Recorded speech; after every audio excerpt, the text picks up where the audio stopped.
Ici, quelques renseignements sur l'esprit public de la Touraine deviennent nécessaires. L'esprit conteur, rusé, goguenard, épigrammatique, dont à chaque page est empreinte l'œuvre de Rabelais, exprime fidèlement l'esprit tourangeau, esprit fin, poli, comme il doit l'être dans un pays où les rois de France ont pendant longtemps tenu leur cour. Esprit ardent, artiste, poétique, voluptueux, mais dont les dispositions premières s'abolissent promptement. La mollesse de l'air, la beauté du climat, une certaine facilité d'existence et la bonhomie des mœurs y étouffent bientôt le sentiment des arts, y rétrécissent le plus vaste cœur, y corrodent la plus tenace des volontés.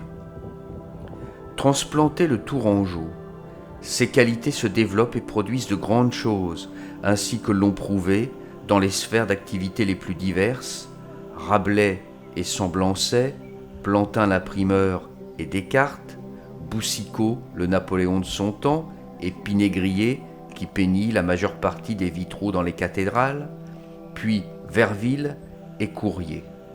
Ainsi le Tourangeau, si remarquable au dehors, chez lui, demeure comme l'Indien sur sa natte, comme le Turc sur son divan.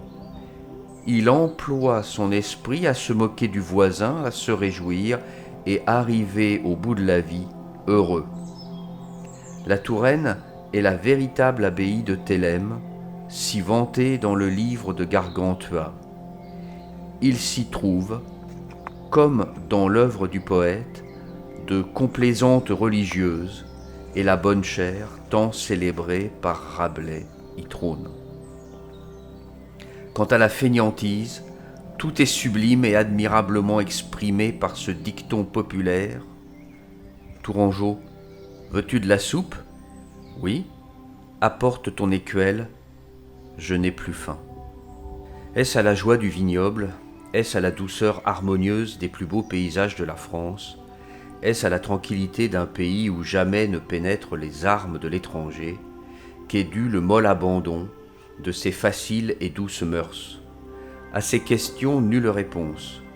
Allez dans cette Turquie de la France, vous y resterez paresseux, oisifs, heureux.